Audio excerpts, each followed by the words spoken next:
ಶಾಲೆಯ ಮೇಡಮ್ ರಮ್ಯ ಮೇಡಮ್ ಅವರೇ ಹಾಗೂ ಅಕ್ಷರಶಾಸ್ತ್ರ ಸಿಬ್ಬಂದಿ ನನ್ನ ಪ್ರೀತಿಯ ವಿದ್ಯಾರ್ಥಿಗಳೇ, ನಿಮಗೆಲ್ಲ ಗೊತ್ತಿರೋ ರೀತಿ ಇನ್ನೇನು ಎರಡು ದಿನದಲ್ಲಿ 9ನೇ ತಾರೀಕು ವರ್ಗಾವಣೆ ಆಗಿರೋದ್ರಿಂದ ಇಲ್ಲಿಂದ ಬೀಳ್ಕೊಡ್ತಾ ಇದ್ವಿ. ಶ್ರೀಯುತ ಮಂಟಲಿಂಗಾಚಾರ್ಯ ಅವರು ತಮಗೆಲ್ಲರಿಗೂ ಗೊತ್ತು, ಸಮಾಜ ಸೇವಕರು ತಮ್ಮ ವೃತ್ತಿಯಲ್ಲಿ ಸಮಾಜ ಸೇವೆಗೆ ಅಂತಾನೆ ಒಂದು ಭಾಗವನ್ನ ಉಡಿಪಾಗಿಟ್ಟು ಇಂದು ನಮ್ಮ ಶಾಲೆಗೆ ಅವರು ಕಳೆದ ವರ್ಷ ನಿಮಗೆಲ್ಲ ಗೊತ್ತಿರೋ ಹಾಗೆ ಬೆಂಚು ಡೆಸ್ಕ್ಗಳನ್ನು ಕೊಡುಗೆಯಾಗಿ ನೀಡಿದ್ರು, ಹಾಗೆ ಫೋಟೋವನ್ನು ಕೊಡುಗೆಯಾಗಿ ನೀಡಿದ್ರು. ಇದಕ್ಕಿಂತ ಮೇಲಾಗಿ ಅವರು ನಮ್ಮ ಶಾಲೆಯ ಮೇಲೆ ಅತೀವವಾದಂತಹ ಪ್ರೀತಿ ಮತ್ತೆ ಅಭಿಮಾನವನ್ನು ಇಟ್ಟಿದ್ದಾರೆ. ಅದರ ಪ್ರತೀಕವೇ ಈ ದಿನ ಅವರ ಊರಲ್ಲಿ 2 ದಿನ ಹಬ್ಬದ ಒಂದು ಸಡಗರ ಇದ್ರೂ ಕೂಡ ಆ ಒಂದು ಒತ್ತಡದ ಮಧ್ಯದಲ್ಲೂ ಕೂಡ ಅವರು ಬಿಡುವು ಮಾಡಿಕೊಂಡು ನಮ್ಮ ಶಾಲೆಗೆ ಬಂದು ನನಗೆ ಒಂದು ಗೌರವವನ್ನ ಅರ್ಪಣೆ ಮಾಡ್ತಾ ಇದ್ದಾರೆ. ನನಗೆ ನಿಜವಾಗ್ಲೂ ಹೇಳ್ಬೇಕಂದ್ರೆ ನನಗೆ ಮುಜುಗರ. ಯಾಕೆಂದ್ರೆ ಅವರು ಸಮಾಜ ಸೇವಕರು, ಅವರು ದುಡಿದಿದ್ರಲ್ಲೇ ಅವರು ಒಂದು ಪಾಲನ ಸಮಾಜ ಸೇವೆ ಅಂತ ಇಟ್ಕೊಂಡು ಕೆಲಸ ಮಾಡ್ತಾರವರು, ಅವರಿಗೆ ನಾವು ಸನ್ಮಾನ ಮಾಡಬೇಕು. ಆದ್ರೆ ಅವರು ನಮ್ಮ ಶಾಲೆಯ ಮೇಲೆ ಪ್ರೀತಿ ಅಭಿಮಾನವನ್ನು ಇಟ್ಟು ಈ ಒಂದು ದಿನ ನನಗೆ ಆಶೀರ್ವಾದ ಮಾಡ್ತಾ ಇದ್ದಾರೆ. ಸೊ ಅವರು ಹಿರಿಯರು, ಇದೇ ರೀತಿ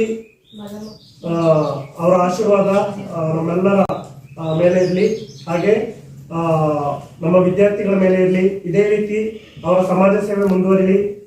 ಹಾಗೆ ಮತ್ತಷ್ಟು ಸಮಾಜ ಸೇವೆಯ ಮೂಲಕ ಅವರು ಇನ್ನಷ್ಟು ಶಾಲೆಗಳಿಗೆ ಮತ್ತು ಸಂಸ್ಥೆಗಳಿಗೆ ಕೊಡುಗೆಯನ್ನ ನೀಡುವುದರ ಮೂಲಕ ಅವರಿಗೆ ಅವರ ಕೀರ್ತಿ ಯಶಸ್ಸು ಹೆಚ್ಚಾಗ್ಲಿ. ಜೊತೆಗೆ ಈ ಎಲ್ಲ ಒಂದು ಸಮಾಜ ಸೇವೆಯ ಫಲಪ್ರದವಾಗಿ ಅವರ ಕುಟುಂಬ, ಅವರ ನೆರೆಹೊರೆಯವರು ಮತ್ತು ಅವರ ಹಿತೈಷಿಗಳು ಅವರಿಗೆ ದೇವರು ಆಯಸ್ಸು, ಆರೋಗ್ಯ, ನೆಮ್ಮದಿಯನ್ನ ನೀಡಲಿ. ಅವರಿಗೆ ಮತ್ತಷ್ಟು ಸಮಾಜ ಸೇವೆ ತೊಡಗಿಕೊಳ್ಳುವಂತಹ ಶಕ್ತಿಯನ್ನ ನೀಡಲಿ. ಅವರಿಂದ ಮತ್ತಷ್ಟು ಮಕ್ಕಳಿಗೆ ವಿದ್ಯಾಭ್ಯಾಸದಲ್ಲಿ ಅವರ ಕೊಡುಗೆಗಳನ್ನು ಮಕ್ಕಳು ಪಡೆಯುವಂತಾಗ್ಲಿ. ನಮ್ಮ ಶಾಲೆಗೆ ಅವರು ನಮ್ಮ ಇಬ್ಬರು ವಿದ್ಯಾರ್ಥಿಗಳಿಗೆ ಸ್ಟಡಿ ಟೇಬಲ್ ಅನ್ನು ಕೂಡ ಕೊಟ್ಟಿದ್ರು. ಹಾಗೇನೆ ಅವರು ಈ ಒಂದು ನಮ್ಮ ನಂಜನಗೂಡು ತಾಲೂಕಿನಲ್ಲಿ ತುಂಬಾ ಹೆಸರುವಾಸಿ. ಯಾಕೆ ಖುಷಿ ಆಗುತ್ತೆ ಅಂದ್ರೆ ಕೊಟ್ಟಿದ್ದು ತನಗೆ ಬಚ್ಚಿಟ್ಟಿದ್ದು ಪರದೆಗೆ ಅನ್ನುವಂತಹ ಒಂದು ನಿಲುವು ಅವರದು. ಅವರೊಂದು ವೇಳಾಪಟ್ಟಿ ಮಾಡ್ಕೊಂಡಿದ್ದಾರೆ. ಬೆಳಿಗ್ಗೆ 6 ಗಂಟೆಯಿಂದ 9 ಗಂಟೆವರೆಗೆ ಸಮಾಜ ಸೇವೆಗೆ ಮೀಸಲು, 9ರಿಂದ ಸಂಜೆ 6ರವರೆಗೆ ಅವರ ವೈಯಕ್ತಿಕ ಸಂಪಾದನೆ, ಜೊತೆಗೆ ಮತ್ತೆ ಸಂಜೆ 6ರಿಂದ ರಾತ್ರಿ 9 ಆಗ್ಬೋದು, 10 ಆಗ್ಬೋದು, 11 ಆಗ್ಬೋದು, ಆ ಒಂದು ಕೆಲಸ ಮುಗಿಯುವ ತನಕನೂ ಅವರು ಸಮಾಜ ಸೇವೆಗೆ ಮುಡಿಪಾಗಿಟ್ಟಿರ್ತಾರೆ. ಇಂತಹ ವ್ಯಕ್ತಿಗಳು ನಮ್ಮ ಸಮಾಜಕ್ಕೆ ಮಾದರಿ, ನಮ್ಮಂತಹ ಶಿಕ್ಷಕರಿಗೂ ಕೂಡ ಮಾದರಿ, ಹಾಗೆ ನಮ್ಮ ಮುಂದಿನ ಪ್ರಜೆಗಳಾದಂತಹ ಮಕ್ಕಳಿಗೂ ಮಾದರಿ. ಅವರ ಈ ಒಂದು ವೇಳಾಪಟ್ಟಿಯ ಒಂದು ಸಮಾಜ ಸೇವೆ ಜೊತೆಗೆ ಅವರಲ್ಲಿರುವಂತಹ ಆಶಾಭಾವನೆಗಳು, ಸಮಾಜಕ್ಕೆ ನಾನು ಏನಾದರೂ ನೀಡಲೇಬೇಕು ಅನ್ನುವಂತಹ ಒಂದು ಅವರಲ್ಲಿರುವಂತಹ ಶ್ರದ್ಧೆ, ಅದೇ ರೀತಿ ಕೊಡುಗೈ ಮನೋಭಾವ, ಇದೆಲ್ಲವೂ ನಮಗೆ ಮಾದರಿ. ಇವೆಲ್ಲವನ್ನು ನಾವು ಕೂಡ ಅಳವಡಿಸ್ಕೊಳ್ಳೋಣ ಅಂತ ಹೇಳ್ತಾ ಅವರು ಈ ಒಂದು ದಿನ ಬಿಡುವು ಮಾಡಿಕೊಂಡು ಈ ಒಂದು ಕಾರ್ಯಕ್ರಮವನ್ನು ನಡೆಸ್ಕೊಡ್ತಾ ಇದ್ದಾರೆ. ಅವರಿಗೆ